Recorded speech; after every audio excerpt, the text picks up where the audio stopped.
자, 에바브라라고 하는 이 인물은 이름 자체가 매력이 있는 이런 사람, 이런 이름의 뜻을 가지고 있는데, 사람에게는 그 이름이 가지고 있는 그 의미가 너무 중요하게 작용을 합니다. 특히 성경에서는 어떤 이름을 쓰느냐에 따라서 그 사람의 삶이 달라져요. 그래서 우리를 부르실 때 성도라는 이름을 주시죠. 그래서 성도는 성도다운 삶을 살으라는 명령이에요. 거룩한 무리가 되어라, 이런 뜻이에요. 근데 우리는 성도라는 개념이 하나의 개인, 나만 깨끗하고 건강하고 나만 잘 살면 돼, 이런 개념을 가지면 그 성도는 아픈 성도일 확률이 있어요. 함께라고 하는 개념을 같이 가져야 돼요. 특히나 이 마지막 시대를 살아가는 이 어려운 시기가 닥쳐오면 닥쳐올수록 성도들은 협력할 줄 알아야 되고, 연합할 줄 알아야 되고, 합력하여 중보할 줄 아는 사람들이 되어야 될 줄로 믿습니다. 성경에 보면 에바브로디도라고 하는 사람이 등장하죠. 동일인이 아닙니다. 동일인이 아니고 에바브로디도는 따로 다른 사람이고, 에바브라라고 하는 사람은 또 다른 인물인데, 성경에서는 바울의 동역자로서 바울로부터 그런 말씀을 듣게 되죠. 우리와 함께 종된 사랑하는 에바브라. 바울이 에바브라를 설명을 할 때 우리와 함께 종된 사랑하는 에바브라라고 했을 때, 바울은 나는 그리스도의 종이다라는 그런 개념을 자기 자신을 스스로 표현할 때가 있었어요. 그런데 에바브라도 우리와 같은 종이 되었다라고 하는 이 개념은 에바브라가 평범한 성도는 아닌 것 같아요. 그렇죠? 조금 더 보겠습니다. 너희를 위한 그리스도의 신실한 일꾼. 에바브라를 소개할 때 신실한 일꾼이라는 표현을 썼어요. 모두 다에게 일꾼이라는 표현은 쓰지 않습니다. 어떤 사람이 일꾼이라는 표현을 쓰죠? 사명을 감당하는 사람들에게 일꾼이라는 개념을 갖습니다. 또 그리스도의 예수의 종이라고 하는 그런 단어로 오늘 골로새서 4장 12절에는 그렇게 표현하고 있고, 또한 빌레몬서 1장 23절에 보니까 그리스도 예수 안에서 나와 함께 갇힌 자, 에바브라를 함께 갇힌 자라고 소개를 합니다. 과연 그가 함께 갇혔을까라는 그런 개념을 가질 수도 있겠죠. 바울이 잡혔을 때 에바브라도 잡혔을 것이다 라고 생각할 수도 있겠지만, 바울이 갇힌 상황 속에 함께 돕는 동역자로 옆에 늘 같이 있었다면 그는 자유를 누릴 수 있지만 스스로 늘 감옥 주변에 전전긍긍하는 거니까, 그런 측면에서 바울이 보기에 저는 자유를 쓸 수 있고 저는 마음대로 살아갈 수 있지만 나 때문에 함께 이곳에 있다라는 그런 개념으로 이해하셔도 좋을 것 같아요. 그래서 바울과 함께 갇혔다라고 하는 이 표현력이 어떤 측면에서는 어떻게 해석하느냐에 따라서 달라질 수 있겠지만, 바울에게 인생 속에서 에바브라는 엄청 아주 중요한, 그리고 이제 오늘 우리가 읽었던 13절에 보니까 라오디게아와 히에라볼리에 복음을 전파했던 사람, 그리고 골로새 교회를 개척한 사람이라고 봤을 때, 이 에바브라라고 하는 사람은 단순히 한 교회만 국한된 게 아니고 여러 교회들을 함께 돌보면서 성장시켜 나갔던, 그러니까 바울에게 있어서 바울에게 복음을 전폭적으로 전수받은 하나님의 같은 예수 그리스도의 종이 되었다라는 그런 개념이라고 볼 수 있겠죠. 우리가 이제 하나님의 뜻을 드러내고 믿음 안의 삶을 선택을 하고 인생을 살아갈 때에 주의 복음 안에서 목회자와 더불어 하나의 팀을 이루고 그 목회자와 더불어 하나의 교회를 세워나갈 뿐만 아니라 점점 그 팀워크가, 우리는 이제 전도 순례를 다녀왔잖아요. 순례를 다니면서도 다른 교회를 세우는데 목적을 세우고 또 여러 많은 곳에서 하나님의 뜻을 드러낼 때에, 전도 순례를 갔을 때는 목회자도 복음 전도를 했지만 같이 함께 했었던 사람들도 복음 제시를 했잖아요.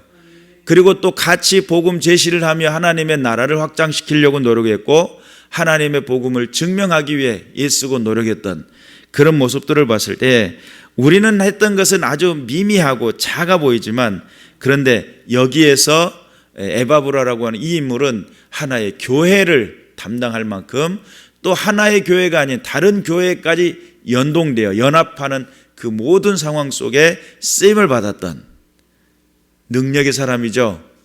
그래서 하나님의 역사에는 합력하고 하나가 되고 주의 영광을 드러내려고 애쓰는 사람들, 그런 애쓰는 사람들이 합력해서 하나가 되었을 때에 하나님의 역사는 크고 위대해져 간다는 사실 믿으시기를 주님의 이름으로 축원합니다. 그런 측면으로 우리가 하나님의 말씀 앞에 에바브라와 같은 하나님의 사람을 붙여주옵소서, 이런 기도가 필요하겠죠. 또 두 번째 등장하는 인물이 누구예요? 사랑을 받는 의사 누가가 등장을 합니다. 이 누가라고 하는 이 단어, 이 이름의 뜻은 빛을 준다, 이런 뜻을 가지고 있다고 그래요. 그러면 누가라고 하는 이 사람은 인생 속에 바울을 만난 것이 자기 인생의 최고의 순간이었겠죠. 그리고 바울에게 받은 그 복음이 평생의 하나의 목표가 되고 기준이 돼요. 누가라고 하시는 이분은 성경을 지었는데 누가복음을 지었어요. 그 다음에 사도행전을 지었어요. 실은 원래는 한 권이에요. 그런데 이걸 둘로 나눠놨어요. 왜 그랬죠? 사건별로 나누는 거예요. 예수님 사건 따로, 사도들의 사건 따로. 그래서 원래는 한 권을 기록했던 분인데 후대인들이 이거 보기에 조금 또 편하게 둘로 나눕시다. 그래가지고 누가복음에서 누가복음을 따로, 그 다음에 사도행전, 사도들의 행적을 따로 지은 행전 따로. 그런 정도로 누가복음에만 있는 아주 독특한 사건들, 예를 들면 세례 요한의 어떻게 탄생되어졌는지에 대한 이야기들, 그리고 또 성전 안에서 기다리는 하나님 메시아 그리스도를 기다렸던 사람들, 그리고 그러면서 예수 그리스도가 이 땅에 오셔가지고 하셨던 그 측면에서 정말 누가는 의사이다 보니까 단순히 평범한 사람은 아니에요. 인간을 공부하고 아픈 것을 공부하고 학문이 있는 사람이고, 그러다 보니까 논리가 있어요. 그래서 예수님이 탄생하시는 사건을 보면서 세례요한과 더불어 공조했는데 세례요한은 어떻게 나왔지?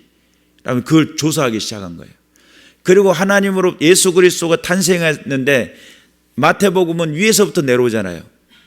아브라함과 다윗의 자손 예수 그리스도의 세계라 하면서 밑으로 또 예수가 나오는데 예수부터 시작해갖고 위로 올라가요. 제가 거기서 하마터면 실족하에 넘어질 뻔했습니다. 족보적인 그런 측면에서 누가는 조금 다른 관점에서 해석을 했고 다른 관점으로 접근을 합니다. 그래서 누가라고 하는 이 사람은 전승에는 그가 수리아의 안디옥 출신이면서 그리스인이었다, 이렇게 유세비우스는 그렇게 이야기를 했어요. 그래서 나중에 바울을 만나가지고 개종을 하게 되고 변화가 되게 됩니다. 이것이 이제 하나의 누가라고 하는 이분은 예수님의 행적을 쫓았고 그 다음에 사도들의 행적을 쫓아요. 그리고 연구를 해요. 그리고 기록을 해요. 그리고 이제 성경을 기록하는 장면에 사도행전 마지막 장에 보면 바울이 출입을 하며 복음이 흥황하고 있는 모습으로 모든 것을 마감 지어버려요. 실은 어떻게 됐는데 바울이 로마에서 한번 풀려나갔다가 다시 잡혀 들어와요. 그리고 거기에서 이제 참수형을 당하면서 순교를 하거든요. 근데 그것까지 누가는 보았을 것인데 누가는 복음이 흥황해져 가지고 계속 출입하며 복음이 전도되고 있는 모습으로 사도행전을 딱 마감 지어버려요. 그래서 이제 고민을 했어요. 제가 도대체 왜 성경을 더 정확하게 더 진실되게 기록을 하려고 한다면 바울의 순교까지 연결되어져 가지고 쭉 하면 안 됐는가요? 그리고 그 바울 순교 이후 베드로 순교 연결되는 그런 것까지 다 기록하면 안 됐나, 이런 생각을 했는데 순교는 이제 스데반 집사 같은 경우도 순교했지만 그에 짤막하게 들어가잖아요. 바울의 모든 행적을 드러내는 것보다 하나님의 복음이 계속적으로 흥황하고 있는 모습으로 마감을 짓는 것을 바울이 원했을지 아니면 누가가 그걸 원했을지 그건 정확히는 알지 못해요. 그러나 그의 모든 성경을 보면 요나서가 마무리를 지을 때 어떻게 지어요? 좌우 분별치 못한 자가 12만여 명이요 가축도 많이 있는데 이것을 아끼는 것이 어찌 합당치 아니하겠느냐라고 하면 하나님이 요나에게 했던 이야기처럼 바울이 사도행전의 말미에 출입을 하면서 복음이 흥황해지고 있는 모습으로 딱 마감을 지어요. 여운이 남죠. 그래서 사람의 행적이 아닌 것을 보여줘요. 제가 봤을 때 하나님이 그 일들을 하고 계심을 보여주고 끝내요.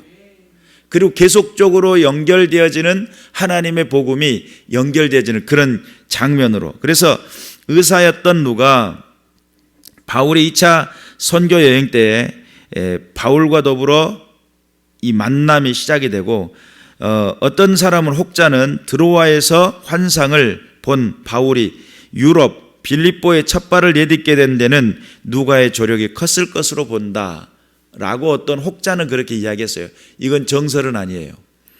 참고만 하면 돼요.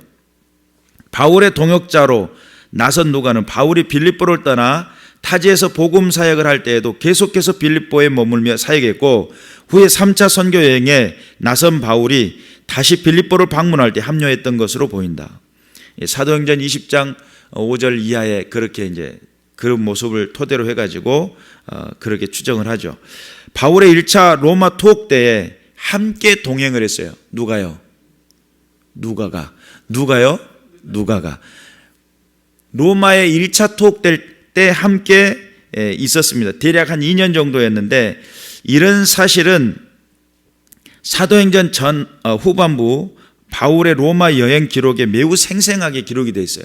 그러면 이것이 생생하다라고 하는 그 의도가 뭐냐면 생생할 수밖에 없는 것은 직접 목격했다는 거잖아요. 직접 목격을 하려면 어떻게 해야 돼요? 늘 옆에 같이 붙어 있어야 되겠죠. 그런 측면에서 그 자세하게 묘사되는 것을 보고 아하 누가는 그와 함께 있었구나라고 하는 걸 알게 돼요. 그리고 이제 2차 투옥 때 순교 직전 로마 투옥 때는 누가만이 바울 곁을 지키고 있었던 것으로 보여집니다. 그래서 디모데후서 4장 11절에 누가만 나와 함께 있느니라 이렇게 표현했어요. 그래가지고 누가만 함께 있고 누가만 지키고 있었다 그렇게 표현을 할 정도로 누가는 철저하게 바울 곁에서 바울의 모든 행적을 지켜보았고 바울이 2차 투옥에도 함께 있었던 것을 기억하므로 디모데 전후서라고 하는 이 성경은 2차 투옥 때 기록된 거거든요. 그러다 보니까 목회서신으로서 기록된 것이기 때문에 이것이 누가가 함께 있었다라고 증언하는 바울의 말씀이 맞을 거예요. 그러면 누가는 바울의 최종 마지막 모습을 보았다는 이야기예요. 그럼에도 불구하고 사도행전 마지막을 어떻게 기록을 해요? 계속 출입하면서 복음이 움직이는 모습을 그리고 끝내요. 하나님의 말씀이 흥황해지고 하나님의 역사하심이 계속적으로 이어지고 연결되어지고 있는. 사람은 후패해질 수 있죠. 사람은 정말 어느 때는 열정이 있다가 어느 때는 열정이 식을 때가 있어요. 그러나 복음은 식지 않고 계속적으로 출입하고 계속적으로 주의 영광을 드러내는 하나님의 능력이라는 거예요. 복음의 흐름도를 보면 하나님께서 어떻게 일하시는지가 보여요. 복음은 역사를 사람이 그 복음 전하는 걸 멈추잖아요. 그러면 여러분 예수님이 어느 날 그래요. 호산나 다윗의 자손이요 저들의 소리를 못하게 하라 그러니까 저들이 소리를 지르지 않으면 돌들이 소리를 지르게 될 것이다. 이런 말씀이 있어요. 단순한 이야기가 아닙니다. 복음은 내가 전하지 않으면 누군가 하겠지. 누군가 합니다. 다만 나는 그 복음을 전할 영광의 자리에서 제휴가 되는 거죠. 내가 안 하면 아무것도 안 돼 이렇게 착각할 때가 많아요. 아닙니다. 하나님의 역사는 지금도 되고 있고 사방팔방 하나님의 뜻이 드러나고 증명되어지고 있다는 사실 믿으시기를 주님의 이름으로 축원합니다. 누가가 사랑을 받는 의사로서 그렇게 표현이 되고 있는데, 이 누가는 그의 말년에 많은 전승들이 있어요. 그 말년에 대해서 대략 74세를 살고 성령 충만한 가운데 비두니아에서 하나님의 부르심을 받고 죽었다. 자연사죠.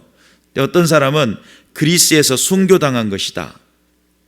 그리스라고 하면 고린도 지역을 말해요. 거기에서 순교를 당했을 것이다. 그러니까 여러 가지 많은 전승들이 있는데 그것이 딱 중요하진 않아요. 뭐가 중요하냐면 누가는 하나님을 향한 주바라기였다. 철저하게 하나님의 뜻을 쫓았고 철저하게 그것을 눈으로 목격하고 기록하기에 전심으로 쫓았고 연구했고 기록해냈다는 거예요. 그리고 그가 기록한 것이 후대에 미치는 영향력이 지금도 우리 사도행전 읽으면서 가슴이 뜨거워지죠. 누가복음 복음 안에 있는 그 복음들을 보면서 예수님의 행적을 쫓을 수가 있고 사도행전을 보면서 사도들의 삶의 행적을 쫓을 수가 있어요. 복음의 어떤 흐름을 가지고 흘러가고 있는지를 볼 수 있는 것이 누가가 기록한 역사서이기 때문입니다. 놀라운 역사서죠. 그래서 누가는 하나님 앞에 철저하게 하나님을 위해 자기가 하나님을 경험하고 깨달은 뒤로 붙어서 하나님을 쫓았어요. 그러면서 하나님의 일들을 이어나가는 사람들과 더불어 함께 공유하고 함께 공존하고 함께 하나님의 역사들을 주목하고 그것을 기록해내는 그런 사람이 누가였습니다. 기록한다는 것은 쉬운 일은 아니에요. 내게 그걸 기록할 수 있도록 허락하신 하나님의 은혜가 있지 않으면 불가능한 이야기예요. 믿으시길 주님 이름으로 축원합니다. 그 다음엔 등장하는 이름이 데마라고 하는 사람입니다. 옥중에 바울이 1차 투옥 때 데마도 함께 있었던 것 같아요. 그래서 데마에게 문안을 하라라고 성경은 이야기를 합니다. 문안하라 이렇게 이야기를 합니다. 그래서 빌레몬서에서 편지할 때 문안한 성도들의 명단에 들어있는 것으로 보아 처음에는 바울의 신실한 동역자였습니다. 그러나 그는 말년에 세상을 사랑하여 옥에 갇힌 바울이 2차 투옥을 했을 때에 바울을 떠나게 됩니다. 디모데후서 4장 10절에 보니까 데마는 이 세상을 사랑하여 나를 버리고 데살로니가로 갔고 그레스게는 갈라디아로 디도는 달마디아로 갔고, 여기서 바울에게 늘 함께 있었던 사람들이 흩어졌어요. 그러면 지금이 2차 투옥이라고 하는 이 시점을 한번 돌아볼 필요가 있어요. 그 상황은 어떤 상황이었을까라고 돌아볼 필요가 있는데 2차 투옥이 됐을 때는 대략 64년 그 이후이에요. 네로 황제가 로마 시가제 불을 지르고 그것을 원흉이 누구라고 봤어요? 기독교인들이라고 이야기를 합니다. 그러니까 그 한마디는 네로가 직접 나서가지고 박해한 건 아닌데 기독교인들이 원흉이야 라고 하니까 로마 시가지가 불나서 죄 입은 사람들의 그 원망이 다 어디로 가겠어요? 기독교인들을 때려잡아 죽여야 되겠잖아요. 그러니 지금 2차 투옥에 돼 있는 이 상황 속에 기독교인들에 대한 그 아주 삼엄하고 아주 공격적이며 그리고 또한 화형을 통해 가지고 밤길을 밝혔다 할 정도로 사람들이 막 순교당한 사람들이 부지기수예요. 로마 시가지가 막 불이 켜져 가지고 가로등이 켜져 가지고 그것이 이제 화형당하는 사람들의 모습 때문에 불이 켜진 거예요. 그런 정도로 박해가 심했습니다. 사자에 잡혀먹는 사람들, 또 독사의 굴에 들어가는 사람들, 엄청난 고문과 엄청난 박해 속에 있었던 순간들이었을 거예요. 그러면 그들이 봤을 때에 바울을 쫓아 복음을 흥왕하게 복음의 능력 있게 하나님 나라를 확장하는 그런 측면에서 봤을 때에 지금 이들에게는 뭐가 안 보여요? 미래가 안 보여요. 너무나 암담한 거예요. 그리고 그 암담함이 도대체 이게 언제까지 갈까? 이런 그 고통과 이런 이 압박과 이런 이 스트레스를 언제까지 우리가 받고 살아야 하지? 라고 할 때 지금 현재 60년 되니까 앞으로 313년 되기까지 대략 한 250년 가까이를 그들은 계속적인 압박 속에, 고통 속에, 또는 카타콤이라고 하는 지하 도시로, 무덤 사이로 숨어 들어가야 되는 그런 상황들이 벌어지게 됩니다. 그때에 이 사람, 하나님을 향한 열망 있게 쫓던, 주의 영광을 위해 열망 있게 쫓았던 사람들 중에 어떤 사람들, 특히 데마 같은 경우, 근데 이 데마가 그 중심 속에 뭐가 살아나면 세상을 사랑하는 마음이 살아나봐요. 그리고 여기서 내가 이렇게까지 따를 필요가 있겠느냐라고 하는 생각을 가졌을지도 모르겠어요. 그리고 데마는 그 길로 데살로니가로 떠나게 됩니다. 로마에서 이제 데살로니가로 떠나버리고, 그런 상황 속에서 볼 때 하늘 소망이라고 하는 것이 현실적으로 그냥 막연하게 느껴질 뿐이지, 순교를 향해 나가는 사람들의 그 모습들을 이해가 안 됐었을 수도 있어요. 이 땅의 삶에 미련이 없는 건가 라고 할 정도로. 히브리서에서는 그렇게 표현하죠. 톱에 켜고 또 칼에 죽고 젖은 가죽옷을 입고 유리하며 수없는 많은 고문과 수없는 독사의 굴에 사자의 밥에, 그랬음에도 불구하고 그들은 오히려 생을 사는 것을 더 추구하지 않고 더 나은 본향을 생각했기 때문에 그들은 죽기를 맞이 않았다는 거예요. 죽기로 각오하고 덤벼. 그래서 성경은 뭐라고 표현하냐면 세상이 감당하지 못할 사람들. 육신의 생각, 육신으로 생각했을 때 이 땅에 사는 것이 전부라고 생각했다면 열심히 살고 잘 먹고 내 몸 보양하고 적당한 운동해주고 또 정신적인 것을 위해 책도 좀 읽어주고 또 만남도 좋게 해주고 뭐 이러면 돼요. 그런데 이 땅에 사는 것이 전부가 아니고 하나님 나라에 선다는 믿음이 있었기 때문에 바울은 그 길에서 후퇴하지 않았고 포기하지 않았고 복음을 위해서 끝까지 외치다가 결국은 참수형이라고 하는, 이제 뭐 성지순례 가면 바울을 참수했는데 머리가 굴러간 자리 3군데서 물이 터졌다고 그러죠. 근데 그 토질 자체가 물이 나올 수 있는 토질이 아니라고 그래요. 그래서 바울이 순교하면서 머리가 굴러간 자리마다 밑에 샘이 터졌대요. 3군데가. 거기가 성지순례 한 코스 중에 하나예요. 우리가 하나님의 말씀 앞에서 믿음을 가지고 살아갈 때 내가 과연 어떤 하나님을 섬기고 있느냐. 세상의 모든 것이 암울하고 모든 것이 불가능해 보이고 도무지 할 수 없을 것만 같은 그 상황 속에 내가 과연 하나님을 믿을 수 있느냐. 내가 하나님의 뜻을 순종하고 주님의 그 부르심 앞에 내가 믿음으로 반응할 수 있겠느냐. 내가 할 수 있으니까, 내가 여유가 되니까, 내가 좀 넉넉하니까 이래서 따라갈 수 있겠느냐.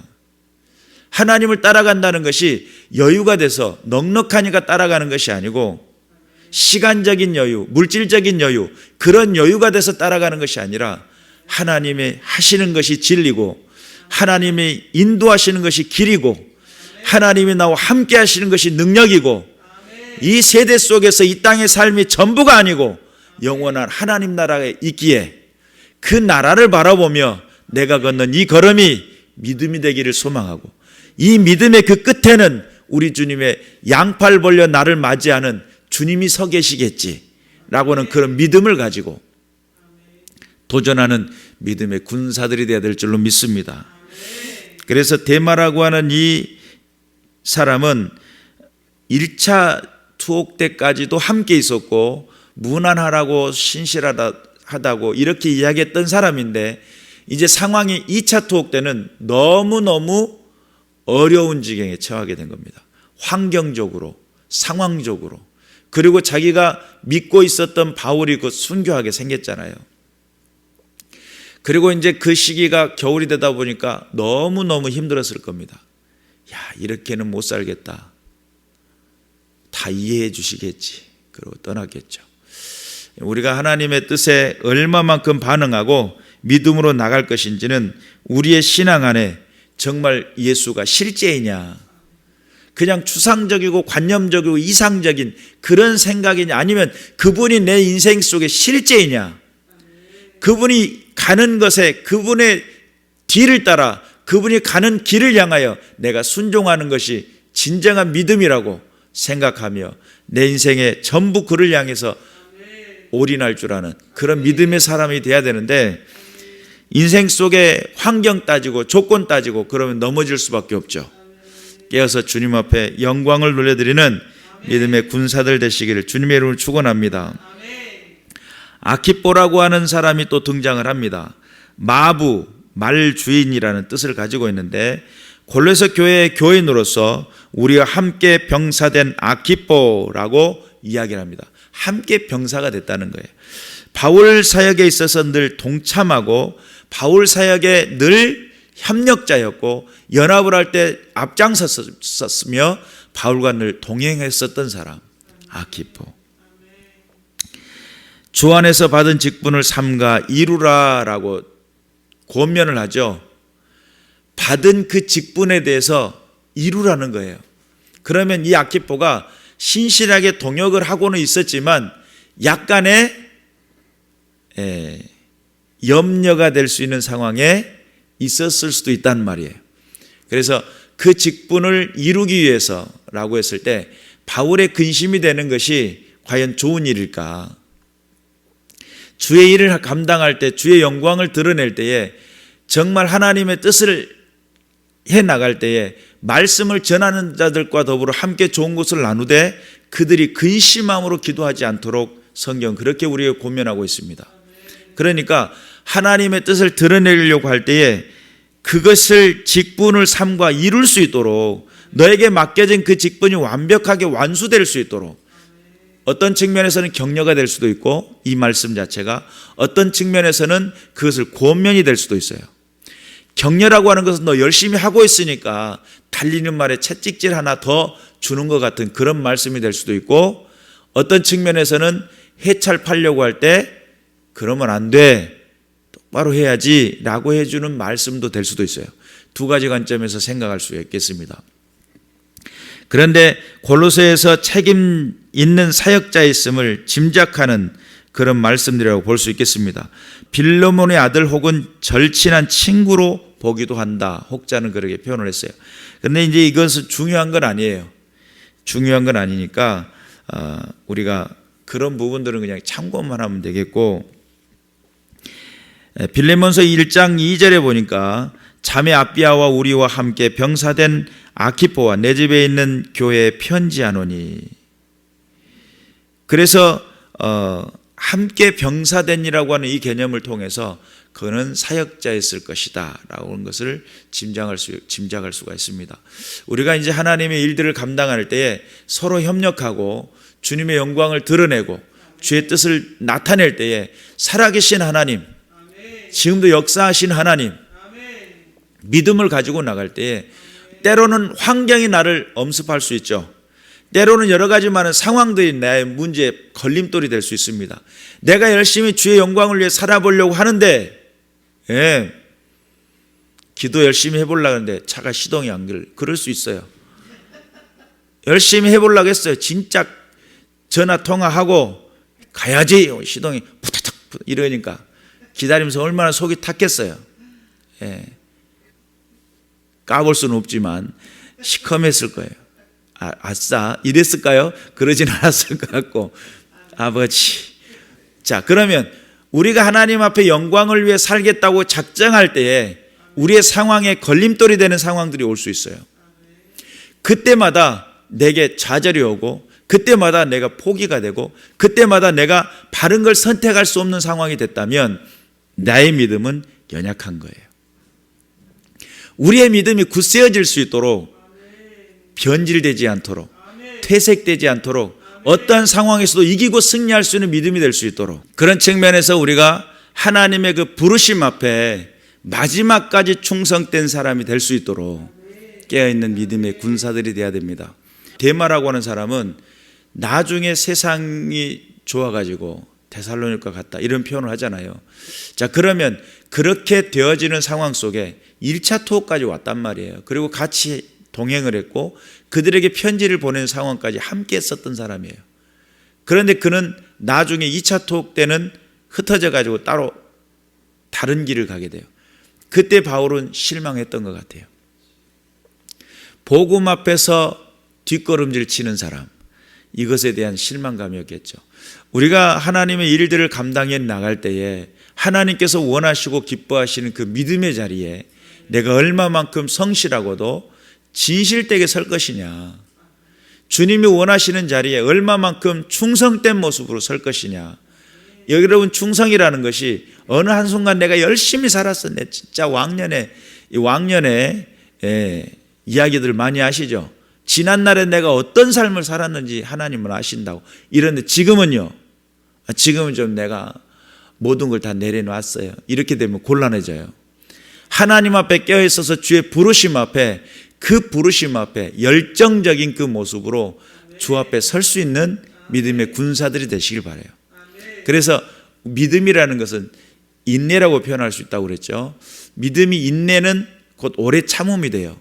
그것이 연결되어지는 모든 속성 안에 하나님을 향한 그 신실함 가운데 버티고 견디는 것이 믿음이 될 수도 있어요. 그래서 주께서 원하시고 기뻐하시는 그 뜻 아래 변함이 없는, 언제까지요? 그리스도의 날까지, 주 앞에서는 그날까지 어떻게 해요? 우리의 신앙 지키고 믿음으로 보존하고 믿음의 동역자로서 쓰임받는 저 여러분 되시기를 주님의 이름으로 축원합니다. 기도하겠습니다.